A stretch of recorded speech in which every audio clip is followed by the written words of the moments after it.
कापूस आणि सोयाबीन लागवडीमुळे विदर्भातील शेतकऱ्यांचं सतत आर्थिक नुकसान होत आहे। सोयाबीन शेती आता फायदेशीर राहिली नसून या परिस्थितीतून बाहेर पडण्यासाठी अनेक योजना राबवल्या जातात, परंतु प्रत्यक्षात अंमलबजावणी क्वचितच दिसून येते।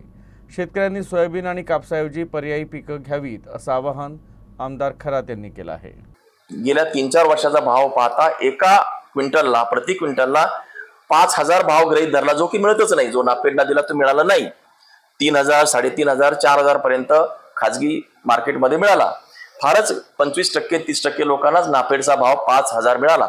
गृहीत धरू आपण की 5,000 त्याचा भाव आहे, 6 क्विंटल पर एकरी आहे, 6 पंचे 30,000 त्याचं पर एकरी उत्पन्न होतं। व्हेरॅज मका हे जर उत्पन्न घेतलं तर मक्याचं कमीत कमी जे यील्ड आहे ते पर एकरी हे 35 ते 40 क्विंटल आहे। किती? 35 ते 40 क्विंटल आहे। आणि मक्याचा जे काही पर एकरी ज्याचा भाव आहे तो 2,000 ते 2,200 आहे। तो 2,500 पण होऊ शकतो, 1,800 पण होऊ शकतो।